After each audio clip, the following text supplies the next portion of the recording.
الحمد لله نحمده ونستعينه ونستغفره ونؤمن به ونتوكل عليه ونعوذ بالله من شرور أنفسنا ومن سيئات أعمالنا من يهده الله فلا مضل له ومن يضلله فلا هادي له ونشهد أن لا إله إلا الله وحده لا شريك له ونشهد أن سيدنا ومولانا محمدا عبده ورسوله صلى الله عليه وعلى آله وأصحابه وسلم تسليما كثيرا كثيرا. أما بعد فأعوذ بالله من الشيطان الرجيم. بسم الله الرحمن الرحيم. وإن كنتم في ريب مما نزلنا على عبدنا فأتوا بسورة من مثله وادعوا شهداءكم من دون الله إن كنتم صادقين. فإن لم تفعلوا ولن تفعلوا فاتقوا النار التي وقودها الناس والحجارة أعدت للكافرين. وقال النبي صلى الله عليه وآله وسلم خيركم من تعلم القرآن وعلمه.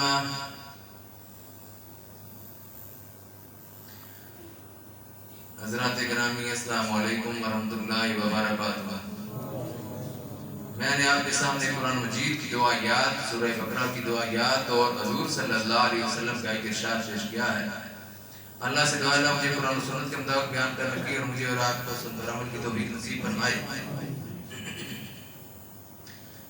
اللہ نے قرآن مجید میں فرمایا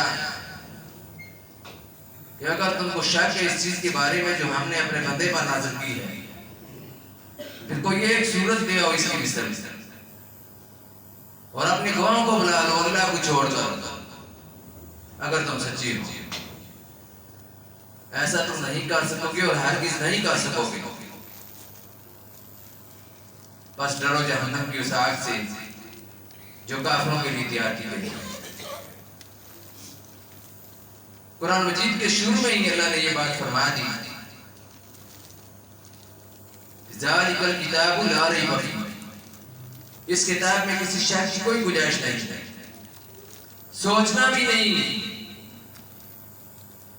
کہ اس میں کوئی شک والی بات ہو. تمہارا دل، تمہارا دماغ تسلیم کرے نہ کرے، تمہاری عقل اس بات کو مانے یا نہ مانے، یہ تمہاری عقل کے گھوڑے دوڑانے والی باتیں نہیں ہیں. جس طرح کی بھی اس میں بات ہے وہ حقیقی اور سچی بات ہے، اس کو تسلیم کرنا پڑے گا، اس کو ماننا پڑے گا. تو سب سے پہلے ہی اللہ نے اس کا آغاز اس کی تحقیق ان الفاظ سے کی کہ ذالک الکتاب لا ریب فیہ. اس کتاب میں کسی شک کی کوئی گنجائش نہیں ہے. اب یہ رمضان المبارک کا مہینہ جانے والا ہے. آئندہ سال پتہ نہیں ہم میں سے کون کون ہوگا اور کون کون نہیں ہوگا.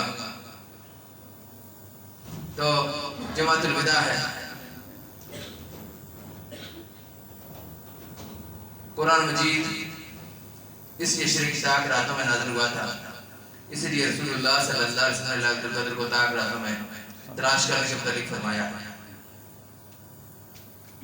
تو یہ مہینہ قرآن کا مہینہ ہے. رمضان مبارک کو جتنے رنگ لگے ہیں، جتنی فوقیت ملی ہے، جتنی اہمیت ملی ہے، جتنی فضیلت ملی ہے، صرف قرآن مجید کی وجہ سے.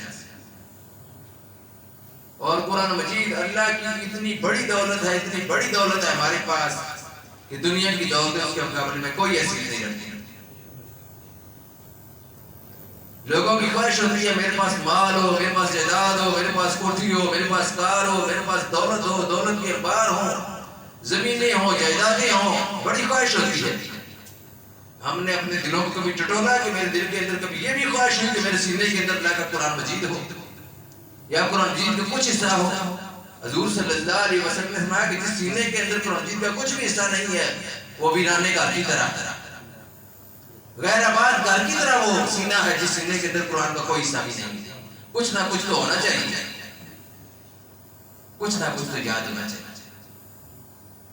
اللہ کے پاک نبی صلی اللہ علیہ وسلم نے اہل ایمان کو اس طرف توجہ دلائی۔ کفار بار بار کہتے تھے کہ یہ قرآن جی نعوذ باللہ حضور صلی اللہ علیہ وسلم کاٹ کر اپنی طرف سے پیش کر رہے ہیں اور کہتے ہیں کہ یہ اللہ کی طرف سے ہے۔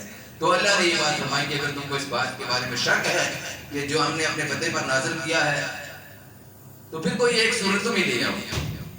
بیٹھتے سوچتے غور کرتے کوئی نہیں کام چلتا، نہ کام چلا نہ کام چلے گا، قیامت تک کوئی آدمی اس چیلنج کو قبول نہیں کر سکے گا۔ آج تک کوئی نہیں قبول کر سکا، قیامت تک کوئی نہیں قبول کر سکے گا۔ ایک آیت نہیں کو لا سکتا، ایک سورت نہیں کو لا سکتا۔ اس میں اتنا بے مثال اللہ کا قرآن ہے۔ اللہ کے نبی صلی اللہ علیہ وسلم نے فرمایا کہ اللہ اس کتاب کے ذریعے بہت سی قوموں کو اٹھاتا ہے اور بہت سی قوموں کو گرا دیتا ہے۔ ان اللہ یرفع بہذا الکتاب اقواما ویضع بآخرین۔ اس کتاب کے ذریعے قوموں کو عروج اور ترقی نصیب ہوا ہے۔ خلفائے راشدین کے دور میں کیا تھا؟ اس کتاب کا دور تھا۔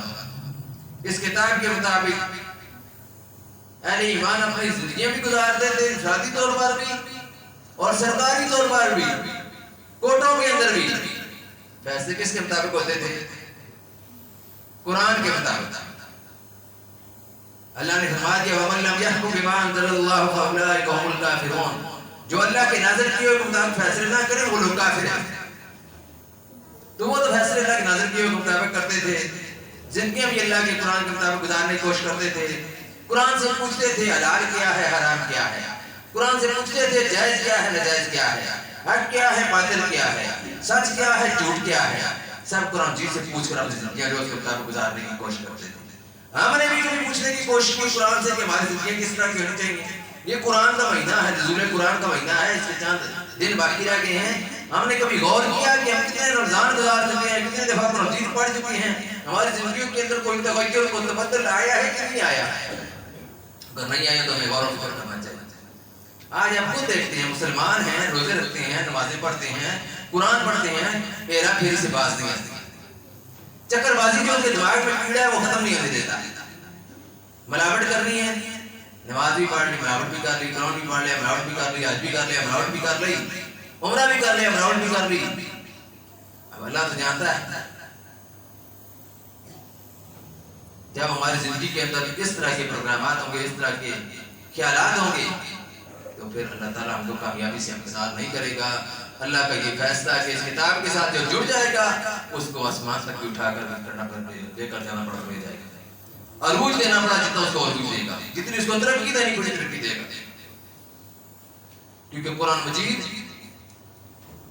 تلاوت کرنے کا بہت بڑا ثواب ہے، لیکن یاد رکھیں اس کے ساتھ صرف اس کے تلاوت کرنے کا حکم نہیں آیا، بلکہ اس کے ساتھ قوموں کے عروج ترقی اور قوموں کے زوال اور قوموں کے پستیوں میں گر جانے اور ذلیل اور تباہ ہو جانے کے بھی فیصلے وابستہ ہیں کہ جنہوں نے اس کے ساتھ اچھا سلوک کیا ان کو اس قرآن نے فضیلت دی، بلند مقام دیا، اور جنہوں نے اس کے ساتھ اچھا سلوک نہیں کیا، اس کے خلاف زندگی گزاری، اس کو اپنی زندگی کا مشن نہیں بنایا، اپنی زندگی کا دستور نہیں بنایا، اپنی زندگی کا منشور نہیں بنایا، ان کو پھر ذلت کی گڑھ میں جانا تھا، تباہی اور بربادی نے ان کا استقبال کیا۔ حضرت عمر رضی اللہ تعالیٰ عنہ بیان کرتے ہیں کہ ایک مرتبہ میں کوفے کی مسجد میں لوگوں کے پاس سے گزرا تو کیا دیکھتا ہوں کہ لوگ لایانی باتوں میں مشغول ہیں۔ میں حضرت علی رضی اللہ تعالیٰ عنہ کی خدمت میں حاضر ہوا اور میں نے انہیں اس چیز کی خبر دی کہ لوگ اس طرح کی باتیں مسجد کے اندر کر رہے ہیں، مسجد میں بیٹھے ہوئے ہیں اور فضول باتیں کر رہے ہیں۔ حضرت علی رضی اللہ تعالیٰ نے فرمایا کیا واقعی لوگ اس طرح کر رہے ہیں؟ آج کا زمانہ تو نہیں تھا باتیں کرنے دو جی کرنے دو، بہت بڑی بات ہے ان کے نزدیک کہ مسجد کے اندر لوگ فضول باتیں کر رہے ہیں۔ پوچھا واقعی کر رہے ہیں؟ ان کا ہاں۔ اس پر انہوں نے فرمایا کہ میں نے رسول اللہ صلی اللہ علیہ وسلم کو یہ ارشاد فرماتے سنا کہ خبردار رہو ان قریب ایک فتنہ برپا ہونے والا ہے۔ تو میں نے عرض کیا یا رسول اللہ صلی اللہ علیہ وسلم فتنے سے بچنے کی کیا صورت ہوگی؟ حضور صلی اللہ علیہ وسلم نے فرمایا کتاب اللہ، فتنے سے بچنے کی کیا صورت ہوگی؟ اللہ کی کتاب قرآن مجید، اس میں اس چیز کی خبر بھی ہے کہ تم سے پہلے کی قوموں پر کیا گزری، اور اس بات کی بھی خبر ہے کہ تمہارے بعد آنے والوں پر کیا گزرے گی، اور اس چیز کا بھی ذکر ہے کہ تمہارے معاملات کے درمیان فیصلہ کرنے کی صورت کیا ہے۔ فرمایا یہ قرآن ایک سنجیدہ کلام ہے اور فیصلہ کن کلام ہے، یہ کوئی مذاق کی چیز نہیں۔ جو کوئی ظالم و جبار شخص اس قرآن کو چھوڑے گا اللہ تعالیٰ اس کو کچل کر رکھے گا، اللہ تعالیٰ اس کو کچل کر رکھے گا۔ چھوڑے گا سے کیا مراد ہے؟ صرف تلاوت ہی نہیں کہ تلاوت نہیں کرے گا، چھوڑنے کے بے شمار معنی۔ اور آج ہم نے قرآن مجید کو علامہ اقبال کو اس شعر کے مصداق چھوڑ دیا ہے۔ اس نے کہا وہ زمانے میں معزز تھے مسلمان ہوگا اور ہم خوار ہوئے تار کے قرآن ہوگا۔ ہم خوار اس لیے ہوئے کہ ہم نے قرآن کو چھوڑ دیا ہے۔ اللہ نے بھی فرمایا، حضور صلی اللہ علیہ وسلم نے فرمایا کہ اللہ تعالیٰ اس شخص کو کچل کر رکھا ہے۔ اب کچل کر رکھ دینے کا مطلب یہ نہیں ہے کہ اس کو واقعی کچل کر رکھ دینے کے مفہوم بے شمار، معیشت تنگ کر دینا، مہنگائی کا ہو جانا، طرح طرح کے عذابوں کا آنا، طرح طرح کی بیماریوں کا آنا، طرح طرح کے جو انسان ہر قطع کے ٹینشن میں رہے، پریشانیوں کا نزول ہونا، بیماریوں کا نزول ہونا، یہ سب اللہ کی طرف سے عذاب ہے اور یہ کچل رکھ دینے کے برابر ہی بات ہے۔ اور فرمایا جس نے اسے چھوڑ کر کسی اور جگہ سے ہدایت حاصل کرنے کی کوشش کی تو اللہ اس کو گمراہ کر دے گا، کیونکہ اس کتاب کے شروع میں اللہ نے فرما دیا کہ ہدی للمتقین، یہ کتاب متقین کے لیے ہدایت ہے۔ پھر ایک جگہ پر اللہ نے فرمایا کہ ہدی للناس، کہ یہ پوری کائنات کے انسانوں کے لیے ہدایت ہے، جو بھی اس سے ہدایت حاصل کرنے کی کوشش کرے گا یہ اس کو ہدایت دے گا۔ یہ ہدایت کا چراغ ہے، ہدایت کا مینار ہے۔ کافر بھی اگر اس سے ہدایت حاصل کرنے کی غرض سے اس کا مطالعہ کریں گے تو وہ ان کو بھی ہدایت دے گا۔ مسلمان کا کریں گے تو ہدی للمتقین ہے، پرہیزگار لوگوں کے لیے ہدایت ہے۔ تو فرمایا کہ اور یہ قرآن اللہ تبارک و تعالیٰ کی مضبوط رسی ہے اور یہ حکیمانہ نصیحت ہے اور یہی سیدھا راستہ ہے۔ فرمایا یہ قرآن وہ چیز ہے کہ تخیلات یعنی انسان کے جو خیالات ہیں، تصورات ہیں، وہ اسے غلط راستے پر نہیں لے جا سکتے۔ فرمایا اور زبانیں اس میں کسی قسم کی آمیزش نہیں کر سکتی، ملاوٹ نہیں کر سکتی۔ لوگوں نے بڑا تجربہ کیا، بڑے حساب لگائے اور بڑے انہوں نے مشاہدے کیے کہ کسی طریقہ سے دیکھیں کہ اس میں کوئی ملاوٹ ہو سکتی ہے یا نہیں ہو سکتی، لیکن ملاوٹ نہیں ہو سکی۔ اس لیے نہیں ہو سکی کہ اللہ نے فیصلہ کیا ہے کہ اِنَّا نَحْنُ نَزَّلْنَا الذِّكْرَ وَإِنَّا لَهُ لَحَافِظُونَ، ہم نے اس کو نازل کیا اور ہم ہی اس کی حفاظت کرنے والے ہیں۔ اور یہ بات اللہ نے قرآن کے بارے میں فرمائی۔ پہلی بھی کتابیں جو نازل ہوئی ہیں، تورات، زبور، انجیل، ان کے متعلق اللہ نے یہ بات نہیں فرمائی۔ صحیفے جو نازل ہوئی تھی انبیاء کرام پر متعلق اللہ نے یہ بات نہیں فرمائی کہ اِنَّا نَحْنُ نَزَّلْنَا الذِّكْرَ وَإِنَّا لَهُ لَحَافِظُونَ، لیکن اس کے متعلق اللہ نے فرمایا۔ اور دنیا کی کوئی کتاب بھی اس طرح زبانی حفظ نہیں ہو سکتی، یاد نہیں ہو سکتی، اللہ کا یہ قرآن مجید انسانوں کی سینوں میں آراستہ و پیراستہ ہو کر آ جاتا ہے اور اس چیز کو لوگ اپنی آنکھوں کے سامنے دیکھ رہے ہیں، مشاہدہ کر رہے ہیں۔ تو فرمایا علماء کبھی اس سے سیر نہیں ہو سکتے، علماء کی پیٹ بھر نہیں سکتے اس سے، خواہ اس کو کتنا ہی پڑھو یہ پرانا نہیں ہوتا۔ یعنی علماء کرام جتنے بھی مسائل اس سے اخذ کرنا چاہیں، آج بھی لوگ تفسیریں لکھ رہے ہیں قرآن مجید کی، اور پہلی تفسیریں آج سے 14 سال پہلے سے لوگ جو اس کے متعلق باتیں کر رہے ہیں، اس کی تشریح، اس کی تفسیر، اس کی وضاحتیں کر رہے ہیں کہ ایسا یہ مفہوم ہے، آج بھی لوگ کر رہے ہیں۔ کبھی علماء سے نہیں ہو سکتے اس سے، اور فرمایا کہ اس کو کتنا ہی پڑھو یہ پرانا نہیں ہوتا۔ پھر دنیا کی کتابیں ایک مرتبہ پڑھنے تو کتاب کو دینا کہتا ہے یار میں نے پڑھی اور کوئی کتاب تھی، لیکن قرآن آپ جس کو دیں گے وہ نہیں کہے گا کہ میں نے یہ پڑھا ہوا ہے کسی اور کو دو یا کوئی اور کتاب دو، وہ اس کو بار بار پڑھے گا، بار بار پڑھے گا۔ اور قرآن کا مفہوم ہی یہ ہے کہ دنیا میں سب سے زیادہ پڑھے جانے والی کتاب۔ تو فرمایا کہ اس کے عجائبات کبھی ختم نہیں ہو سکتے، عجائبات اس کے کبھی ختم نہیں ہوں گے۔ یہ قرآن ایسی چیز ہے جس کو جب جنوں نے سنا تو وہ کہے بغیر کہ نہ سکے کہ ان سمعنا قرآن عجبا، ہم نے ایک عجیب قرآن سنا۔ جنوں نے اس بات کو تسلیم کیا۔ فرمایا جو راہ راست کی طرف رہنمائی کرتا ہے، انہوں نے کہا جنہوں نے کہ ہم نے اس قرآن کو سنا جو راہ راست کی طرف رہنمائی کرتا ہے، اس لیے ہم اس پر ایمان لے آئے۔ فرمایا جو شخص قرآن کے مطابق بات کرے گا وہ سچی بات کرے گا، جو شخص قرآن کے مطابق بات کرے گا وہ سچی بات کرے گا، اور جو اس کے مطابق عمل کرے گا یقیناً اجر پائے گا، اور جو اس کے مطابق فیصلہ کرے گا ضرور عدل کا فیصلہ کرے گا۔ فرمایا اور جو لوگوں کو اس کی پیروی کی دعوت دے گا وہ سیدھے راستے کی طرف لوگوں کی رہنمائی کرے گا۔ آج آپ دیکھ لیں زیادہ تر قرآن کی باتیں عام طور پر سننے کے جمعہ کے موقع پر بہت مشکل سے ہوتی ہے۔ یہاں پر ایک بزرگ آئے تھے دینا سے دور کوئی جگہ اس جگہ سے، تو یہاں پر بیٹھے جمعہ کے بعد بات کر رہے تھے کہ میں نے بڑی جگہ جمعہ پڑھا ہے، میری اتنی عمر ہو گئی ہے لیکن لوگ جو قرآن مجید کی بات نہیں کرتے، میں نے قرآن کی باتیں آج کی۔ لوگوں کو لطف اور مزہ ہی نہیں آتا، لوگ کہتے ہیں کہانیاں ہونی چاہیے، لوگ کہتے ہیں کہ چٹ پٹے انداز میں باتیں ہونی چاہیے۔ سنجیدہ کلام قرآن مجید جو سننے کے لوگ تیار ہوں تو یہ قرآن مجید لوگوں کو زمین سے اٹھا کر بلندیوں تک لے جائے، ان کی زندگیوں کو بدل دے۔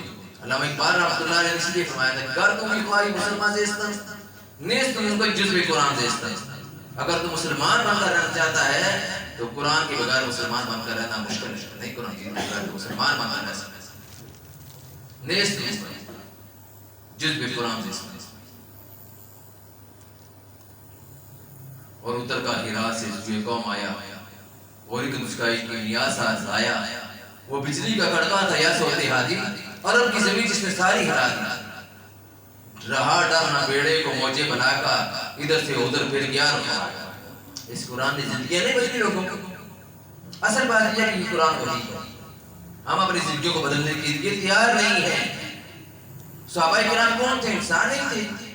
اس قرآن کے ساتھ جوڑنے کے بعد اس قرآن نے کسی کو ابوبکر صدیق کا مقام دے دیا، صدیق اکبر کا مقام دے دیا، ابوبکر رضی اللہ تعالیٰ۔ قرآن کے ساتھ جوڑنے کے بعد کوئی فاروق اعظم بن گیا، کوئی عثمان غنی بن گیا، کوئی علی بن گیا۔ صحابہ کرام بے شمار 1,24,000 سے بے شمار کون تھے؟ ان کی زندگیوں کو کس نے بدلا تھا؟ اس قرآن نے بدلا تھا۔ ان کے واقعات بھی بیان کرنے کا وقت نہیں ہے کہ اس وقت کام ہوتا ہے، ورنہ بے شمار واقعات ہیں صحابہ کرام کے کہ کس طرح کر کے انہوں نے قرآن مجید کی آیات کو سن کر اسلام قبول کیا اور ایمان کو قبول کیا، مسلمان زندگیاں بدل گئی لوگوں کی۔ پہلے کفر میں تھا، مسلمان ہو گیا، آپ زندگی اسلام کے مطابق گزارنے شروع کر۔ پہلے اللہ اور رسول صلی اللہ علیہ وسلم کا مخالف تھا اور دشمن تھا، اب ان کا وہ فرما بردار ہو گیا، اب ان کے لیے اپنی جانیں قربان کرنے والا بن گیا، اپنا مال قربان کرنے والا بن گیا، اپنی اولاد قربان کرنے والا بن گیا۔ اور ایسا بن گیا وہ آدمی جو قرآن کے ساتھ جڑ گیا اور محمد رسول اللہ صلی اللہ علیہ وسلم کے ساتھ جڑ گیا کہ اب ایک طرف باپ ہے ایک طرف بیٹا ہے، مد مقابل ہیں دونوں ایک دوسرے کی۔ باپ یہ نہیں کہہ رہا کہ یہ میرا بیٹا ہے اس لیے میں اس کو چھوڑ دوں، مقابلے میں آتا ہے تو اس کو تہ دیکھ کرتا ہے، اس کی گردن اتار دیتا ہے۔ اگر باپ ہے رسول اللہ صلی اللہ علیہ وسلم کی طرف اور بیٹا دوسری طرف ہے تو باپ بیٹے کو چھوڑنے کے لیے کیا ہے؟ وہ کہتے ہیں میں اس کو مار دوں، میں اس کو مار دوں۔ آج ہم دنیا کے کاموں کی خاطر اللہ کے پاک نبی صلی اللہ علیہ وسلم پر عمل نہیں کر سکتے۔ ہماری شادیاں، ہمارے بیاہ، ہمارا رہن سہن سارا یہ قرآن یا نبی کریم صلی اللہ علیہ وسلم کی سنت کے مطابق تھوڑا ہی ہے، اور اسی لیے نہیں ہے کہ ہم اپنی خواہشات کی پجاری بن گئے ہیں۔ ہم رمضان المبارک کے روزے رکھتے ہیں، کتنا عرصہ ہو گیا روزے رکھتے ہوئے؟ جس کی عمر 50 سال ہے، کہ 20 سال کی عمر میں روزہ رکھنا شروع کیے ہوں تو 30 سال اس نے روزے رکھے ہیں، لیکن 30 سال روزہ رکھنے کے بعد اس کے اندر کوئی تبدیلی واقع ہوئی ہے؟ قرآن مجید پڑھ رہا ہے، نمازیں پڑھ رہا ہے، روزے رکھ رہا ہے، اس کا کیا فائدہ ہے؟ چینجنگ ہونی چاہیے، تبدیلی ہونی چاہیے، نہیں ہے تو کچھ فائدہ نہیں ہے۔ زندگیاں اسی طرح ہیں، پہلے بھی وہ ملاوٹ کرتا تھا، اب کیوں ملاوٹ کرتا ہے؟ پہلے بھی جو جھوٹ بولتا تھا اب وہ جھوٹ بولتا ہے، پہلے بھی وہ غیبتیں کرتا تھا، پہلے بھی وہ بدعمالیاں کرتا تھا، وہ ساری بدعمالیاں کر رہا ہے، لیکن روزے بھی رکھ رہا ہے، نمازیں بھی پڑھ رہا ہے، زکاتیں بھی دے رہا ہے، حج بھی کر رہا ہے، عمرے بھی کر رہا ہے۔ وہ کسی نے بڑا اچھا لکھا ہوا تھا کہ پاکستان میں سب سے زیادہ نیکیوں کے پروگرامات ہوتے ہیں، میلادیں سب سے زیادہ پاکستان میں، تبلیغی جماعتوں کی لوگ جو گشت کے لیے اور تبلیغ کے لیے سب سے زیادہ پاکستان میں، عمرہ کے لیے جانے والے پاکستان سے سب سے زیادہ، حج کی جانے والے سب سے زیادہ، نیک اعمال کرنے والے، داڑھی چیر پر جانے والے سب سے زیادہ۔ لیکن کرپشن اور بدعمالیوں میں پاکستان کا نمبر کتنا ہے؟ پہلے نمبروں کی فہرست کا میں کفار اس لیے عذاب کا اتنا شکار نہیں ہوتے کہ پہلی بات ہے کہ انہوں نے ایمان نہیں قبول کیا ہوا، دوسری بات یہ ہے کہ وہ فیصلے اور اپنی سوچیں ہمارے مسئلے کا مطالعہ کر کے اس کو مطابق بنانے کی کوشش کرتے ہیں۔ ہم اگر اس طرح کر کے کوشش کریں کہ اپنے قرآن کو ہاتھ میں لیں، نبی کریم صلی اللہ علیہ وسلم کی حدیث کو ہاتھ میں لیں اور اپنی زندگیوں کو اس کے مطابق بنانے کی کوشش کریں تو اللہ تعالیٰ کی رحمتوں کا نزول ہوگا، برکتوں کا نزول ہوگا۔ اس لیے قرآن مجید جو اللہ کی طرف سے ہمارے پاس کتاب آئی ہے، جس وقت تک تم اس سے راستہ براستہ نہیں گے، اس کے ساتھ وابستہ نہیں ہوں گے، اس کے ساتھ جڑیں گے نہیں، اس کو اپنی زندگی کا مشن نہیں بنائیں گے، اس وقت تک کامیابی ملنا ممکن ہے۔ ہم ایک ایک گاؤں میں، ایک ایک بستی میں سکول کھول دیں، کالج کھول دیں، یونیورسٹیاں کھول دیں، کامیابی کبھی نہیں مل سکتی۔ کامیابی ملے گی تو اس قرآن کے ساتھ جڑنا ہے۔ قرآن سے دور رہ کر کوئی یہ کہتا ہے کہ میں کامیاب ہو جاؤں گا، وہ کبھی کامیاب نہیں ہوگا۔ آپ خود سوچیں، قرآن کے ساتھ جو جڑ گیا اس کی عزت نہیں ہوئی، اس کو مقام نہیں ملا۔ اگر افراد ملے تو افراد کو عزت اور احترام اور مقام ملا ہے، پہلے بھی ملا ہے، آج بھی ملا ہے۔ حافظ چھوٹی عمر کا بھی نہ کہتے ہیں حافظ صاحب ٹھیک ہے، اس کا عزت کرتے ہیں، اس کا احترام کرتے ہیں، اس کے ساتھ بدتمیزی نہیں کرتے، اس کے ساتھ بد کلامی نہیں کرتے، کہتے ہیں کہ اس کے سینے میں اللہ کا قرآن ہے، اس کا احترام کرتے ہیں قرآن کے ساتھ جڑنے کی وجہ سے۔ مجھے تو انسان ہے، آپ دیکھیں کتابوں کو، دنیا کی بے شمار کتابیں اور آگ اور کپڑے نالیوں میں گلیوں میں ذلیل ہو رہی ہیں، لیکن جو کپڑا جو کاغذ قرآن کے ساتھ لگ گیا اس کو لوگ چومتے ہیں، اس کا لوگ احترام کرتے ہیں۔ اسی طرح کر کے جو رات قرآن کے ساتھ لاگی لوگ اس کو لیلۃ القدر کہتے ہیں۔ ساری راتیں اللہ کی ہیں، لیکن اللہ ہی نے فرمایا نا انا انزلناہ فی لیلۃ القدر وما ادراک ما لیلۃ القدر۔ سارے مہینے اللہ کے لیے ہیں، لیکن جو مہینہ قرآن کے ساتھ جڑ گیا اللہ نے اس میں طریق فرمایا شہر رمضان الذی انزل فیہ القرآن۔